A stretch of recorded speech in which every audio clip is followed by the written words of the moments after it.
of District 82 and welcome to the Pathways training for February. And it is a pleasure to have you all here on a Friday evening to learn more about Toastmasters and Pathways. It is indeed a great privilege for us to have each and every one of you here today to share with us your experience and to listen to the experience that are very well-known presenters have to share with us today. So before we go into the program, let me first share with you some resources. Pathways, the new educational track of Toastmasters, something new to all of us, especially with a lot of new members and new clubs coming into our district. So here are a few supporting materials. So Pathways competencies by path, we have the paths and the core competencies. All the links will be also shared with you in the chat. And the Pathways frequently asked questions, how to enroll in Pathways, how to do evaluations, effective evaluations in Pathways, responsibilities of the Basecamp manager, our previous sessions on how to organize your speech, how to use your voice when you're in your speeches, how to uncover your path, how to go through each level, each path, also how to script an effective speech, the art of storytelling, how to work with words. So all those links of our previous sessions and other links that will help you in your journey of Toastmasters will also be posted in the chat, like I said before, for you to take a look at it and learn and increase your learning on Pathways. And if you have any questions regarding the session or any pathway related questions, you can always send in your questions in the Q&A feature on Zoom. And of course, we will be having a Q&A session at the end after both our presenters have finished their sessions. And at the same time, whenever we can, we will always answer all your questions. Today's session, which is our February edition, we have two well-known Toastmasters of District 82 here to share with us very important lessons in life and in Toastmasters as well.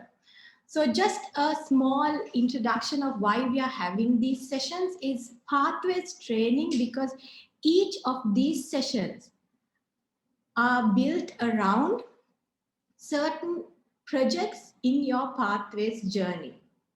So each session will help you understand why you will be going through these projects and what you are going to learn from these projects and how you should also attempt these projects with in what way you have to attempt your projects, because sometimes we are a little confused when we see the topics of our projects and we don't really understand what the learning behind all these projects are. So that is why we have these trainings every month. So today we have two special presentations, one about active listening and one about how to help you improve your presentations and your presentation skills to make it impactful and to make it effective. Our first session is about active listening. And let me share with you a small quote. Listening is an art that requires attention over talent, spirit over ego, and others over self. Now, all of us tend to hear more than actually listen. And even those of us who have come across this active listening project don't really understand how important it is in our day-to-day lives. So to help us understand the power of active listening, we have with us distinguished Toastmaster Sarma Mahalingam. He is an entrepreneur, a visiting lecturer of the MBA program of University of Colombo. He's a member of the Colombo Toastmasters Club, Marine Toastmasters Club, and Pinnacle Advanced Toastmasters Club. He has held many leadership positions in area, division, and district level, and is the immediate past district director of District 82. Distinguished Toastmaster Sarma Mahalingam, the screen is yours. Good evening, fellow Toastmasters. Active listening is a key factor not only in Toastmasters, in our office work as well as at home. Many problems, especially at home, brothers and sisters, children, spouses, everywhere where the misunderstanding comes from lack of effective listening. So active listening is one of the key in our lifetime professionally and personally. I believe Toastmasters is one of the platform which helping us to inculcate, to improve this active listening. This session I learned a year ago in a mid-year training on district mid-year training in Chennai. It was 1.5 hour session, but they have been asked to do for half an hour. Let me try my level best to give much as possible information, then take you through practical session. There will be few interaction. Please use the chat box and immediately reply, because within 30 minutes we have to finish. The focus of the presentation today is identify the difficulties with active listening and active listening techniques, how we can improve our listening techniques through this session. The objective of this program or the presentation to overcome the difficulties with effective listening skills and assess the opportunities for improving communication skills through these effective listening skills, and to demonstrate the behavior that contribute active listening. These are the objectives of the today's program. So focus is one thing and objectives are the other thing. There are three areas I'm going to touch upon. That is difficult. First one is difficulties with active listening. Why we have difficulties in active listening? First, number one is thinking 3 to 4 times faster than people speak. That is what we tend to interrupt people, because we think a lot and we want to immediately put it out, and we don't want to listen or actively listen to a person or to give our ears to the person. Therefore, we always interrupt and talk to other person because we think 3 to 4 times than what we speak. Second difficulty is listening with the intent to respond than to understand. This is very, very common.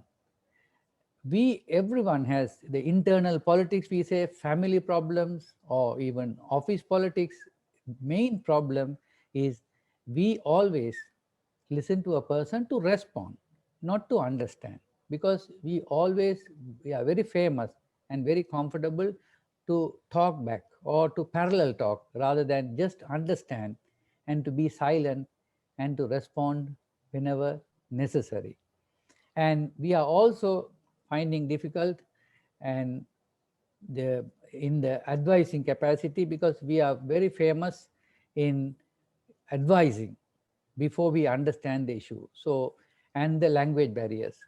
There are different culture, different language, different understanding, different technical background of people.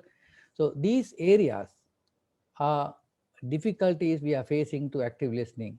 Number one is thinking 3 to 4 times faster than people speak, because understand the intention of the speaker, first of all.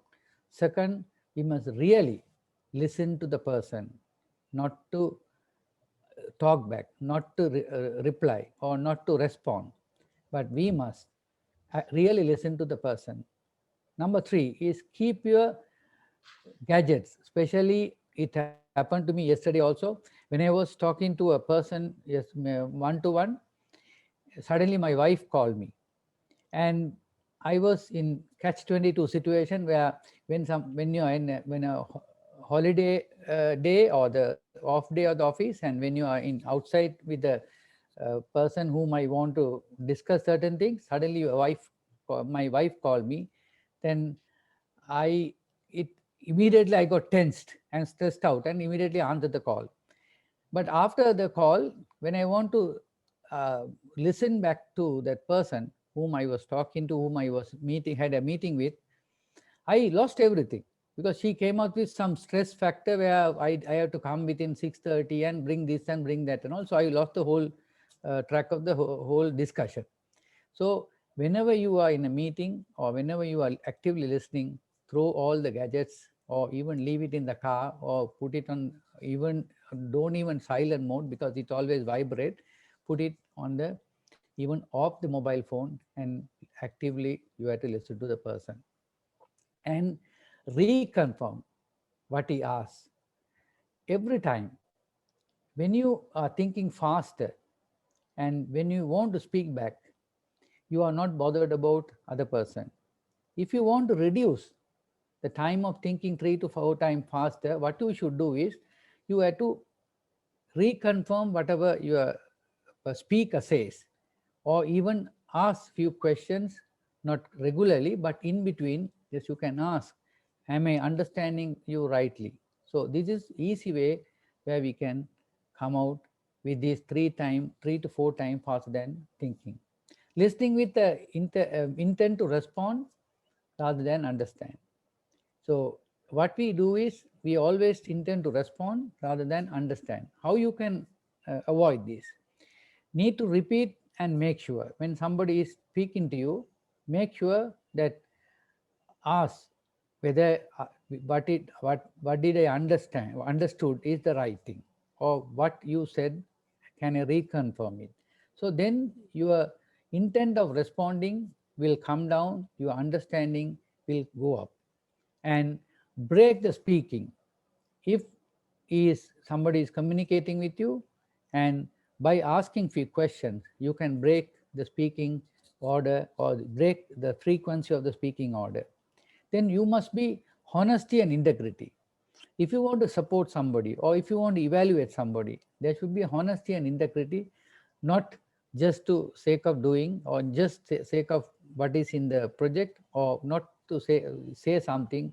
Don't do that. Please be honest and integrity. And second thing is fifth thing is buy in time. So if a person speak to you and ask something, if you want to listen, before you respond, take a few seconds, breathe, and start to speak. Then you will slow down your thinking pattern faster, and you will respond in a manner where the person who expected to give the answer. The giving advice is a common thing in our culture. Everybody want to give advice because this is what we have been brought. Even in every sermon or every Buddhist temple or even in a Hindu temple, what ends up with the advice by these priests. So we have been brought up through giving advice and receiving advice. More than receiving advice, we love to give advice. Best thing is to you must reduce giving advice to a person. How you can do that is ask questions. Have you tried this? Or you can ask, and how I understood. Sometimes people only want you to listen. Sometimes they don't want you to give advice, because some people are desperate to talk to someone. So you must understand whether this person needs an advice or only to be a listener of his or her problem. So advice is the last thing what you should do. Before that, you must understand the person, whether he wants an advice, or whether he wants or she wants to want someone to listen to to his or her story to relieve from that scenario, and also acknowledge their concerns without tell what this happened to me very frequently when I was in the MBA lectures. When I was a student, I'm much senior by age wise. I'm much senior with my colleagues, about at least minimum 8 to 10 years. So they come and ask me. So I use my experience and give some advice, but sometimes they come and tell me, Sarma, look here, it's right on your side, but it's too much for me to think about it, because we have our limitations, we have our experience limitation, we have our capacity limitation. Please don't try to advise in that manner. It was eye opener for me. So therefore, most of the time, after that advice, what I got from my friends, MBA colleagues, I started to reduce to tell what I should tell. You must be very careful whom you are advising, what is their capacity, whether do they need the advice, or whether they want to only to talk about what they have their own concerns. Language barriers is very important. These are the difficulties what we face. Look for common terminologies, slow down when you're speaking, and ask question to confirm. And if encourage, what do you call, use the, what do you call it, I can take the technology, or even you can draw pictures and show them whether what he or she understood about what he is telling. I want to just take a quick example and want to talk about. It's a Friday afternoon, and the team are meeting to discuss for a marketing for their new product. Hasini begins by sharing a plan for increasing the customer awareness. In the middle of Hasini's explanation, Apeksha interrupts, and she gave some additional steps to enhance, suggest some additional steps to enhance the plan. Hasini stopped participating in the conversation, and the meeting continues. During the remainder of the meeting, Hasini appears distracted. So simply, there's a marketing team having a discussion. So Hasini gave some proposal. So Apeksha interrupt, and Hasini was silent after that, and she got distracted. So this is a typical scenario in office where people are not effectively listened, but they only want to respond and they only want to interrupt. The story is this. Question: what do you think Hasini is experiencing? What story do you think Hasini is creating about Apeksha? So Hasini started to explain her marketing plan to create awareness, but suddenly Apeksha disturbs. So what Hasini she will be experiencing? What story do you think Hasini is creating about Apeksha? If you have some story, or if you have some Hasini's experience, please give it on the chat box. That will be ideal. So because I am limited time, therefore I won't be, I only can respond later. So second thing is, what do you think Apeksha is experiencing? What story might Apeksha be creating? So Apeksha interrupted Hasini during a marketing meeting, and how she is experiencing, why she has to interrupt Hasini. So what story she can create and tell the marketing team why she disturbed Hasini. And what do you think about other team members are experiencing? What might they be assuming? So if you take Hasini's situation, what Hasini is doing, Hasini got distracted or disturbed. So she has not given an opportunity to finish her customer base plan, or whatever plan she has come out with to spell out during the meeting.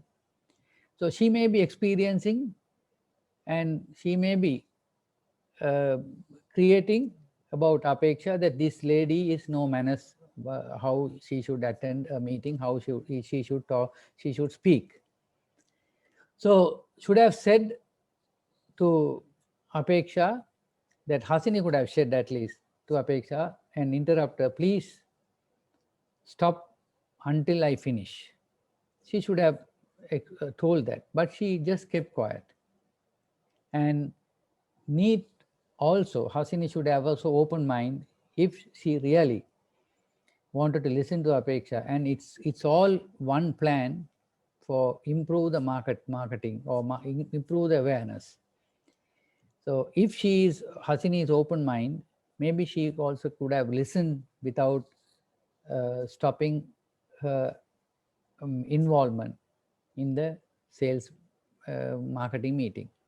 So what could have Hasini, this Apeksha could have thought about is, Apeksha could have thought about, she want to say some important area, and Hasini is may not covering the important areas.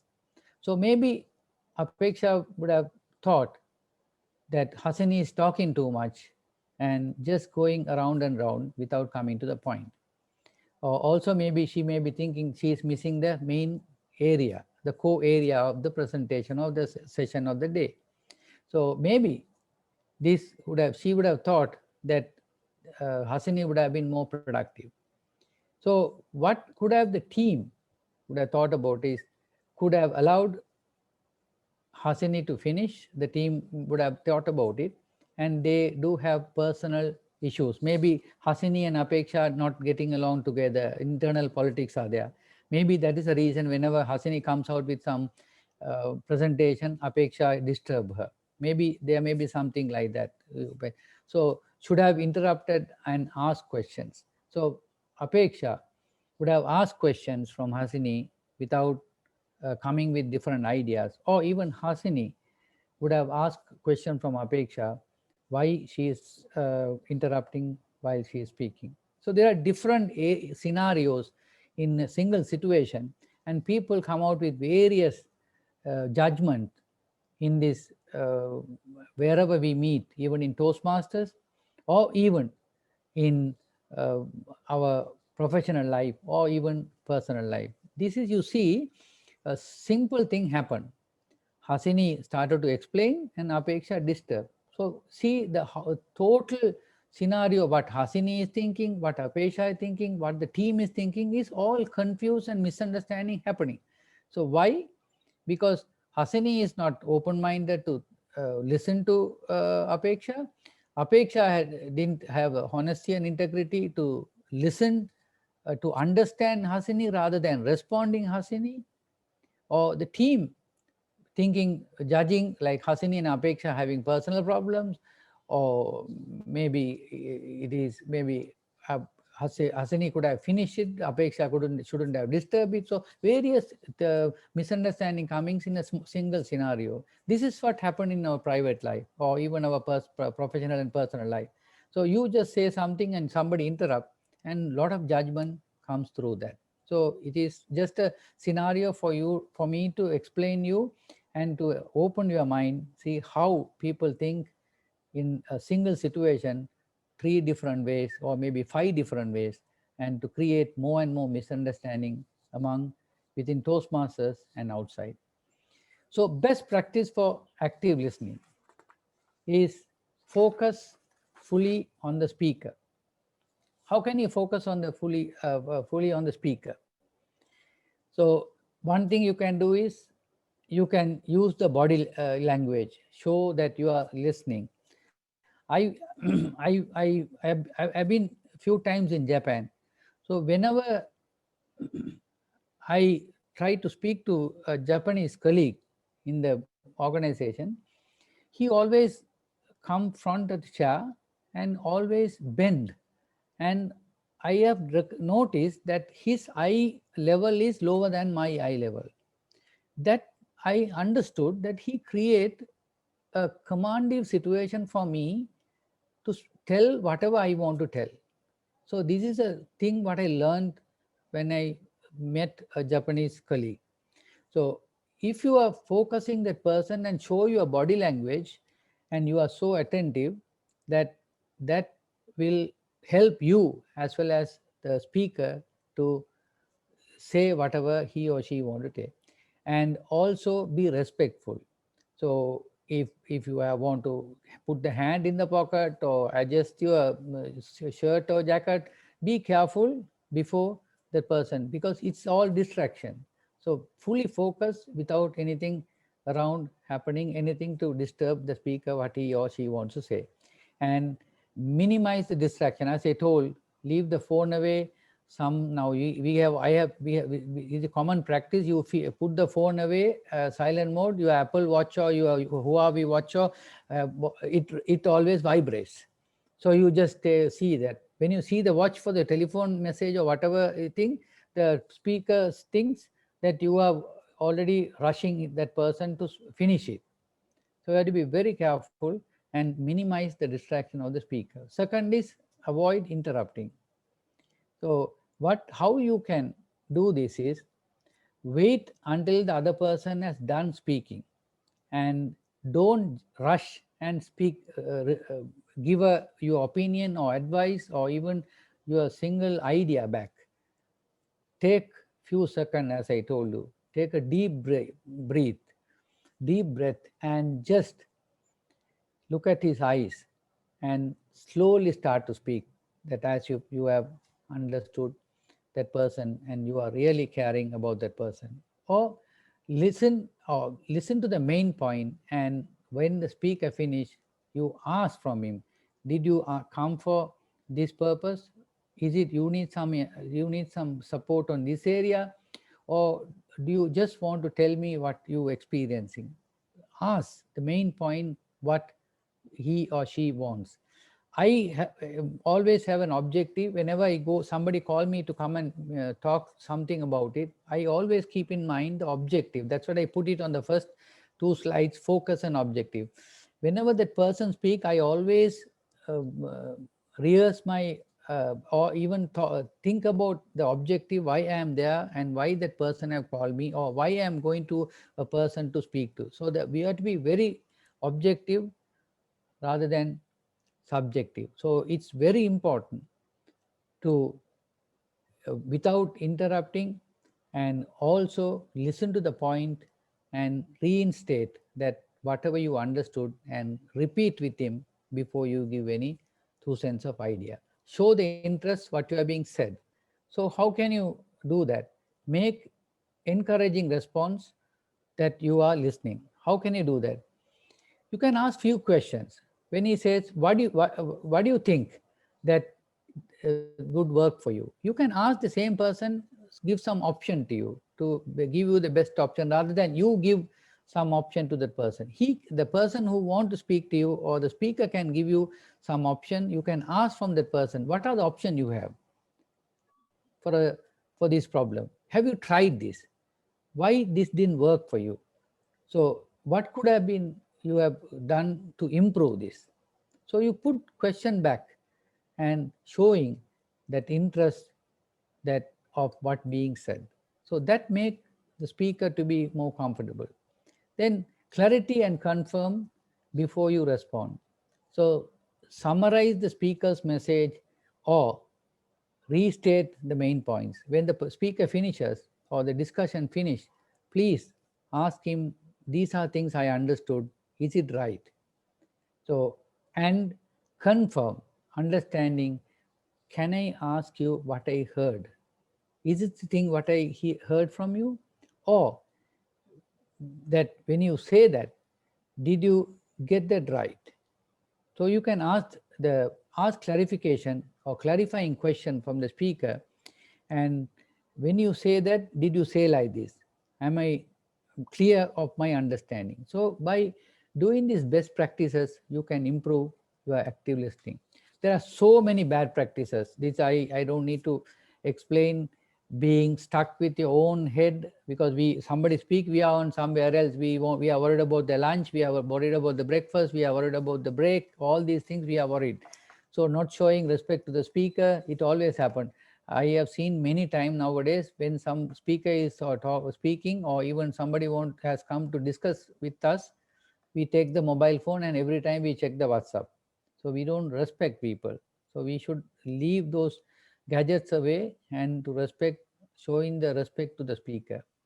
So we always hear the superficial meaning. We don't hear anything underline the meaning. Underlying meaning is different from superficial meaning. That we judge a person no sooner we see before he speak with you, then you only understand the superficial meaning, and underlying meaning, why he has come or she has come to discuss with you, or any problem in the Toastmasters club. What is the background of the problem or the discussion, you should understand, rather than just thinking this person has come to complain to me, or this person wanted to gossip about other person. You must, without understanding the superficial meaning, go into the main or the underlying understanding and the meaning of that. Never interrupt a person while speaking unless otherwise you want to reconfirm what you understood, what you want to understand of the other person. You must make eye contact. As I told, that I was very comfortable with the Japanese colleague when he just bow down and look at, he reduces his bend down and look at my eyes on a little higher level. So I was so comfortable. So don't rush the speaker, don't look at the watch and finish it off. I had to go, or even why don't you come to a summary, or why don't you shorten your discussion. So these don't do that. Don't become distracted. Of course, when there is a meeting happening in a canteen or in a venue, people walk up and down. Don't get distracted. Don't show that also. So forgetting what they said, it is very bad practice. Ask unimportant details. Don't ask yesterday it happened to me. A friend of mine who left an organization after 16 years, and he came and discussed with me, and he said he wanted to, he had a final discussion with the CEO of the company. So as a mad person, what I asked was, is the CEO female or male? He was really upset. He said, what's wrong with you? Because it may be female or male. CEO is CEO. No, so the whole discussion was distracted. So I asked a very bad question at that time. So, and missing a big picture, it's very you should not miss the big picture. That's a bad practice. We start the meeting somewhere else and go and finish somewhere else. So big picture is very important. If the club should go ahead, or if everybody is together, we should take the district forward. So we should not miss the big picture. Maybe small issues come in between. So keep in mind, whenever your discussion, big picture is very important. If you don't understand the big picture, it's a bad practice of effective listening. Ignoring people, pretend to pay attention. We always do that. We always very seriously look at a person, but we are worried about the bunnies, or we are worried about what is going to happen at home when I go home, or how I am going to get into the bus, or how this Zoom will work in another 5-10 minutes. So we pretend to be attention, but we don't. These are the bad practices what we have. Benefit of active listening: understand and develop a solution. So it helps you. If you listen to a person effectively, then as a team in an organization, or as a team in EXCO members in the Toastmaster Club, or as a team member of a team in a district leadership committee, you will understand each other. Give a time for a person to voice out themselves, and then you can give a solution. So benefit of active listening is every person in your team is you understand them, and easily as a team you can develop a solution. Second thing is, when you hear, you only remember 25 to 50%. This is research shows. But when you listen, you can improve from 50% to 100%. So effective active listening, you make your memory much better than how you hear from others.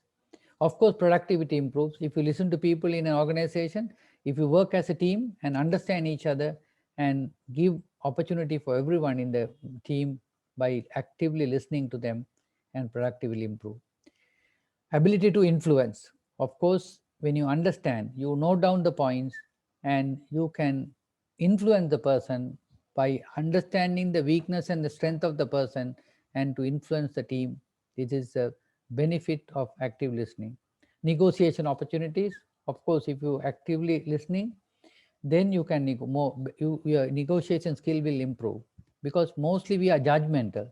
When we are judgmental, our negotiation skill will not improve, because we always get bogged down, because whenever we try to say something to other person come back and say, no, I have told you about this, why are you asking the same thing again?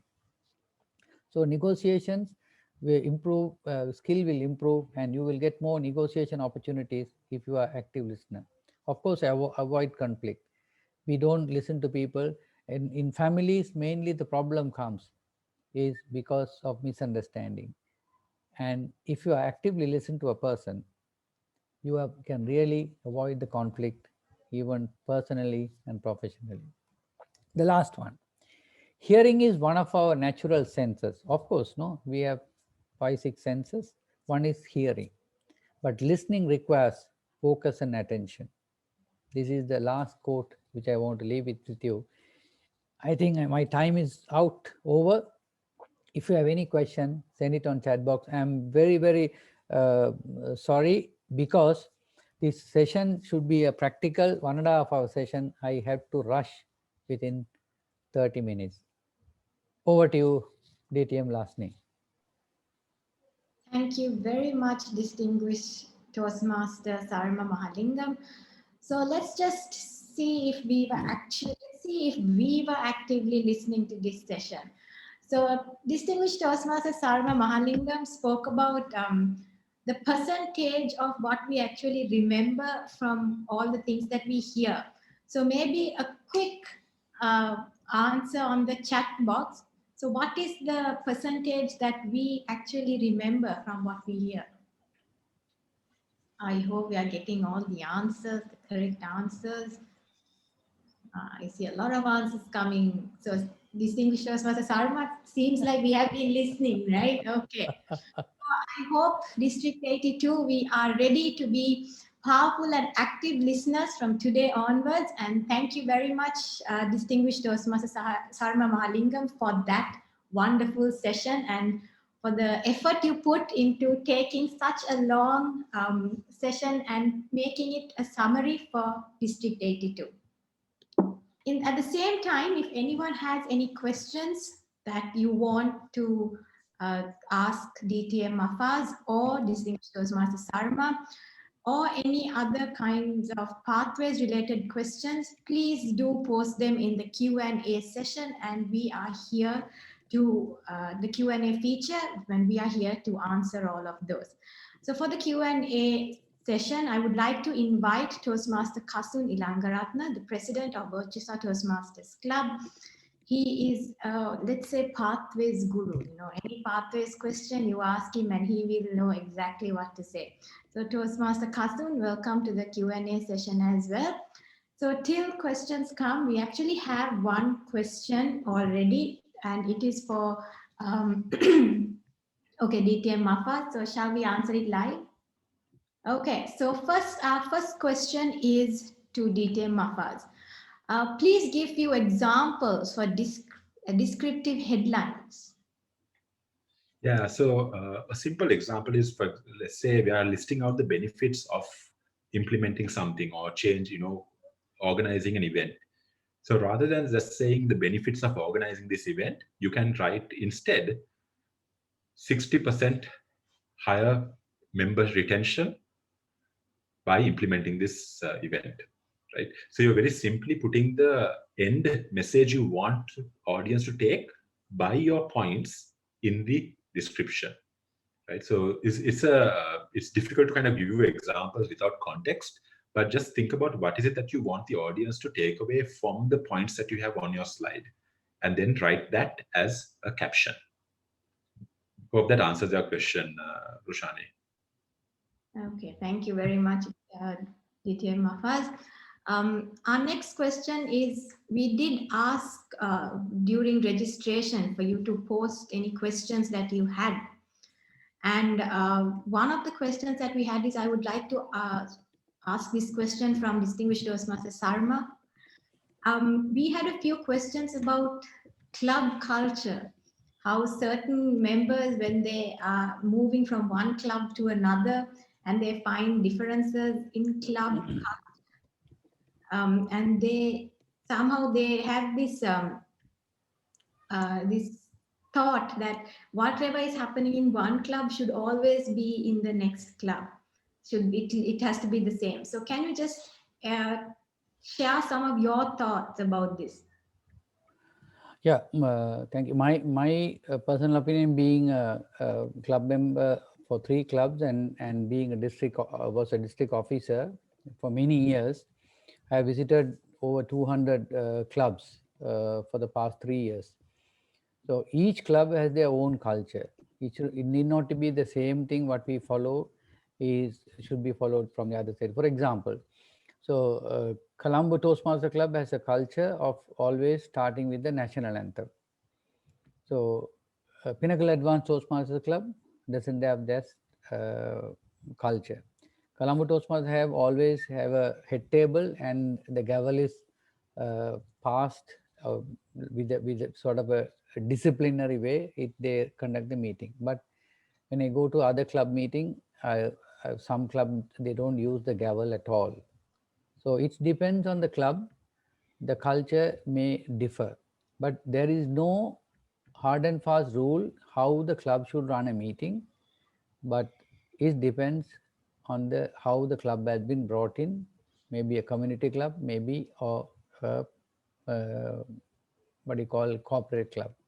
So each club has its own culture. There is no defined or definite protocol in the club meeting, but generally TI expect to have more leadership roles and to give more speeches, because people are here to learn and bring up their confidence level through leadership and by public speaking.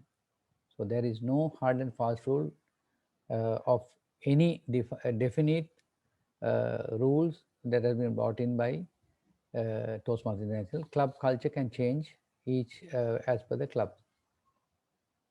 Thank you very much, DT and Sarma. Next, I would like to ask this question from Toastmaster Kasum. There's a question that we have got is that Toastmasters is now allowing us to add another pathway. The question is, can we do both simultaneously? And I would also like to add this free path question to you as well, Toastmaster Kasum. So just tell us a little bit about this free path that everyone is somewhat confused about as well, and also about doing the path simultaneously. So Toastmasters allows you to do not just 2, but even more than 2 paths simultaneously. You can do if you like. But if you're doing, for example, if you're doing the icebreaker speech in both paths at the same time, you can't do it on one day and use that for credit in both your paths.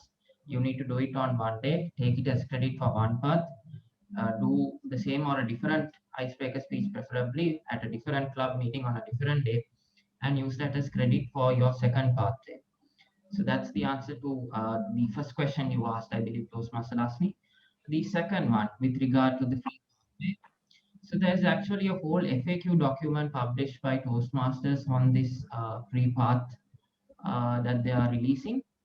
So a short and sweet version of it, if you are a member of Toastmasters from September to October, and if you paid the renewal of your membership latest by December 31st of last year, you are going to be eligible for one free pathway, and you need to log into the Toastmasters website and claim it in the way that you would get any other Toastmasters pathway as well.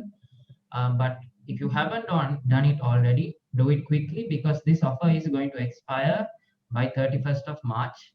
So log in and get that free pathway as quickly as possible. And I'll share the link for that FAQ document on the chat box as well now. So you can have a look at that as well. But for now, just remember, if you haven't, get it by 31st of March latest. And back to you, Toastmaster Asli. Distinguished Toastmaster. Toastmaster Kasum. Distinguished Toastmaster Mahfaz. There was a question that asked, okay, are there any restrictions or limitations for using presentation aids or technology when delivering pathway speeches? Okay, so this is not my particular area of specialty, since path is Kasum's area. But personally, what I feel is you have to be a bit careful, right? most of us don't use presentations properly. We tend to use presentations as a way of reminding us our script or what we have to say.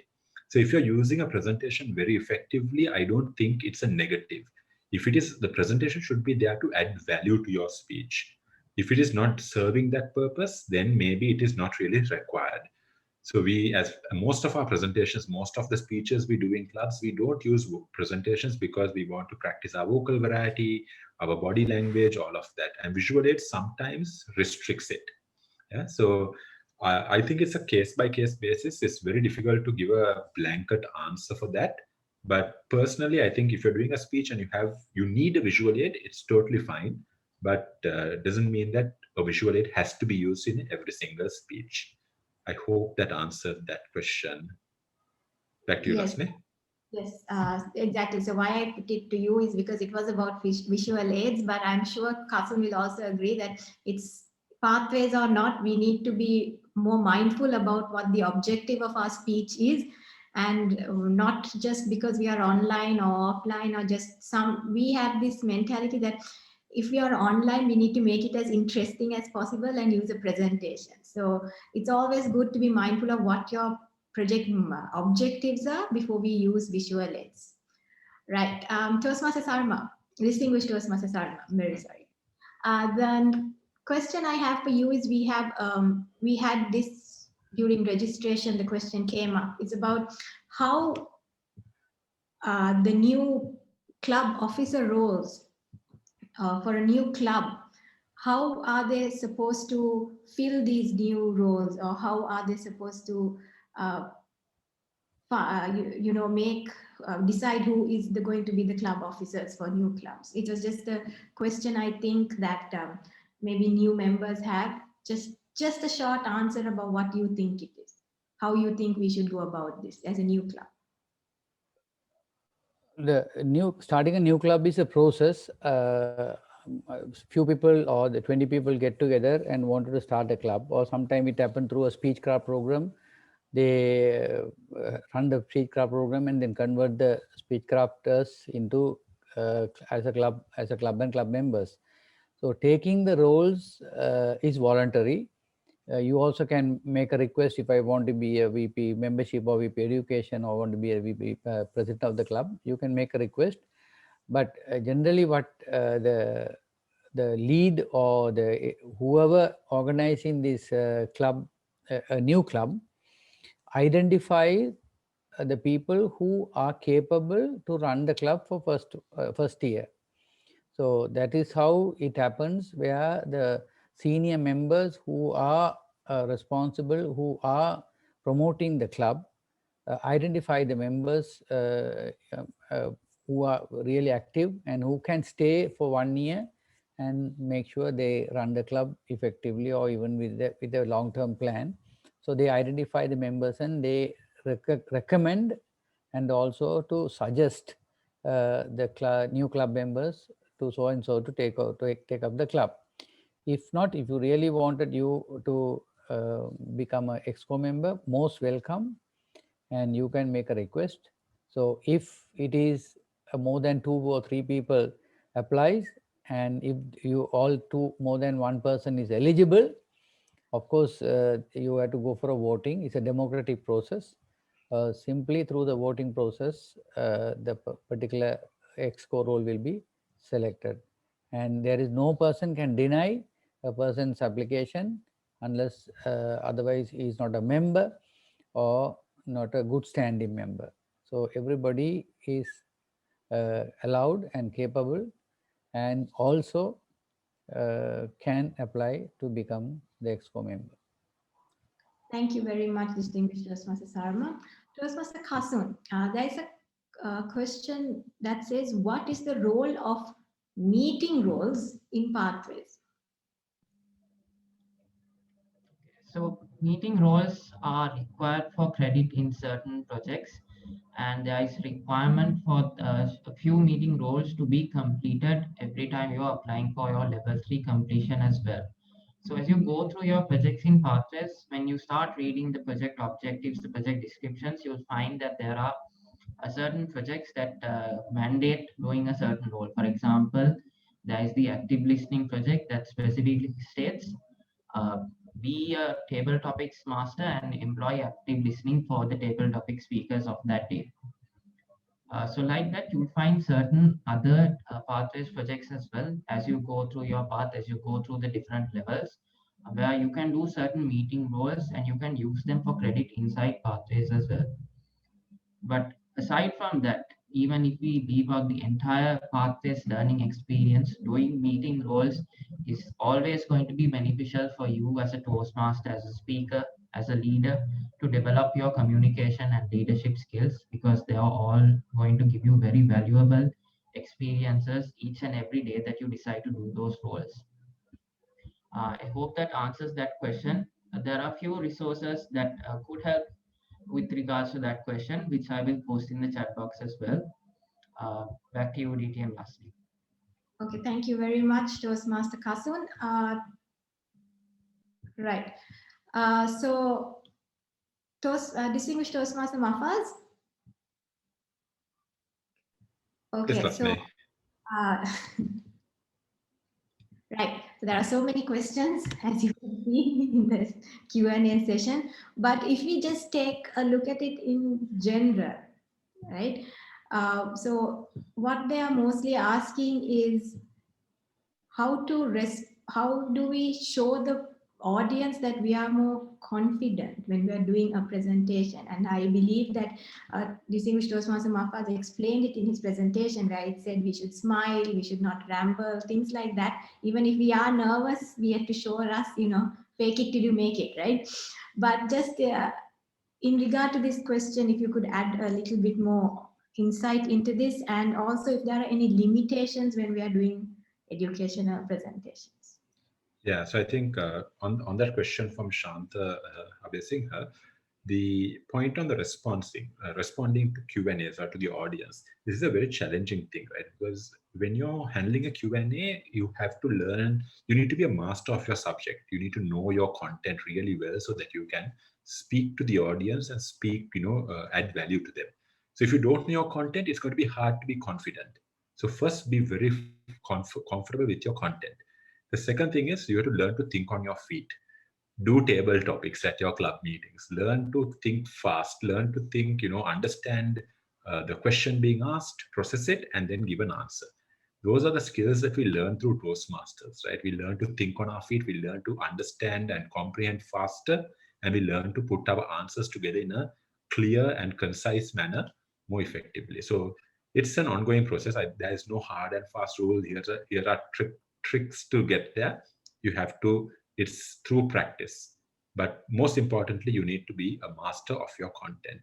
On the second question, with regards to any limitations or any recommendations for technical or educational presentations. Now, technical and educational presentations are both very kind of explanatory, right? So you need to add a lot of value to what your audience is saying, what your audience is receiving, and what your slide is putting on screen. So one thing that we have to be careful about is don't let, just because it's a technical presentation or just because it's a educational presentation doesn't mean you can avoid things like finding the way to make the content more effective, make the audience a reason to want to listen to you, right? So that is where the villain and the emotion come in. It's about thinking about why does the audience care about this. So you need to try and find that, really think about it and come up with it so that you can bring it into your content also. So, I mean, educational presentations and technical presentations are a whole different ball game, right? What we spoke about today is mostly persuasive and narrative presentations, but maybe, someday in the future, we can organize a separate session on educational and technical presentations. A good one, I would suggest go and watch Mohammad Katani's speech, his world champion speech. He talks about how scientists, because of the way they communicate, have been the reason that global warming has not become an issue to the world that it needs to be. I think one more question. Last thing I just saw, I just want to talk about, just address this. Again, finding a villain in a technical presentation is a little challenging, but you have to find a reason why your audience should care about this topic. If you can't find that, they are not going to pay attention, right? That is where the villain is. It's about giving them a reason to pay attention, right? So I hope I've answered all the questions. If you want a further discussion, please reach out to me and I'll be happy to have a long chat with you all and discuss the pros and cons of technical presentations. I did see distinguished Toastmaster Mahfaz that someone had asked for your information. So if you could also share it in the chat so that everyone can, bother you a little bit more in the future. But of course, distinguished Toastmaster Mahfaz is always there to help you master your presentations. And thank you, distinguished Toastmaster Mahfaz, for being here. Before I go ahead with the next question for distinguished Toastmaster Sarma. There was a question, distinguished Toastmaster Sarma, about evaluations and evaluators, about whether it's okay for evaluators to tell someone to repeat their speeches. And if you could share some light on that. I think most speakers, experienced or not, there's a tendency to become a little offended if an evaluator tells you, to repeat your speech. So if you can just share a light on that. Yeah, this is one of the very, very good question, because many times we had experience in home club. What happens is that when the always senior member says never whitewash evaluation. And also recently in a club opposite advanced club, I got a very bad comment by the grammarian. So once I finished the evaluation, I said, all in all, the speech was very good. So they said that it's wrong to talk about good area and bad area, and finally you said all in all is your presentation or your speech was very good. That I learned very recently in the advanced club. But if you really want to, if the person is not as per the objective of this thing, of course you can suggest for the repeat the speech, but it is up to the member to repeat it. There is no rule. Toastmaster says that even the evaluator say to repeat the speech, that he or she should not, she should repeat the speech. Not necessary. But what happens is, it is a lifelong learning. Toastmaster is a journey for life. So if you really want to make a change, or if you want to really improve yourself, and listen the evaluator as per the objective, and if possible repeat and improve yourself. But even if the evaluator tells you that to repeat, but it is not necessary to repeat as per Toastmasters International. Thank you.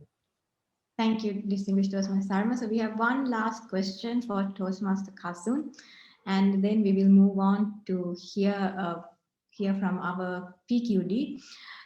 In previous traditional educational program, members could do up to 2 projects of the CC manual outside of the home club, with after informing the VPD, of course. In Pathways, is there a similar guideline? If so, where is it described? It was Lasni. So firstly, this information that the person who asked the question has given is correct. In the CEC manual, there was such a limitation. In Pathways, there is no such limitation described anywhere. And what this means theoretically is that you can do your entire pathway in another club other than your home club. But having said that, it's always recommended that you support your home club by doing speeches and evaluating other speeches in your home club, and support your home club to grow as well. And I hope that answers the question, and back to you, Toastmaster Lasni. Thank you, Toastmaster Kasun. And of course, we have our very distinguished Toastmaster Hingston and distinguished Toastmaster Shriyanti Salgado answering questions by typing out the answer. Before we end the session, let me invite our Program Quality Director of District 82, distinguished Toastmaster Shriyanti Salgado, just to share a few thoughts for today. Thank you, Toastmaster Lasni. Well, today has been another engaging session with distinguished Toastmaster Sharma Mahalingam and distinguished Toastmaster Mahfaz. These programs will continue every first Friday. And I think what we're trying to do is try and give you as much information as possible. So this is why in the questionnaires we ask in Q&A, or when you're applying, ask as many questions as possible, and we will try to answer them. Or otherwise, reach out to us. Don't wait for a first Friday. You don't have to do that. I'm sure all our phone numbers, contact numbers, whether it's me, Hingston, Kasun, by now you should easily be able to get our phone numbers. Just in case you don't have it already, please ask us and we will get back to you as soon as possible. And if there are problems like you've applied for the pathway and it does not reflect in your educational session, please write to us direct and we'll see what can be done about it. You yourself can write to TI, but if you're not too sure, just write to us and then inform us. You don't have to wait for the first Friday. Ask us, tell us, and we will try to sort it out as soon as possible. But as Toastmaster Kasun said, apply for that second path. You don't have to do it immediately. But do not lose this opportunity which has been given, where you get an entire path free. That's $20. You do not have to pay. Apply for it. There's enough time to go through all the pathways and see which suits you best. Apply for it, and let's all hope that we can see each and every one of you next first Friday in March. We will continue the same program with different personalities. Those of you who were there for every meeting would understand, would have seen that we have brought in several different personalities who we thought is the best for each of these programs. So we will continue in March, April, May, hopefully in June as well. Over to you, Lasni. Thank you very much, distinguished Toastmaster Shriyanti Salgado. And at this time, I would like to take the opportunity to thank our district director, distinguished Toastmaster Nurul Munawara, our program quality director, distinguished Toastmaster Shriyanti Salgado, our club growth director, of course, distinguished Toastmaster Nisal Virakon, for always supporting us and looking out for District 82 to ensure that we receive the best and we are quite aware of everything that we need to do. And of course, I must mention distinguished Toastmaster Hingston Dowell, the brainchild behind all these sessions, who really puts his heart and soul into ensuring that the best resource personnel are chosen and to ensure that the district gets the best. And our very silent hero, backstage hero, Zoom master for today, Toastmaster Samira, the president of Expo Lanka Toastmasters Club, for his very silent but effective and very impactful work as the Zoom master for today's meeting as well. And of course, to all of you who's joined in, and I hope that you learned a lot and you can take this to your clubs as well. And we have our feedback form. If you could please fill that out before you do leave. We really would appreciate all the feedback that you have for us, and it is posted in the chat. Thank you and good night.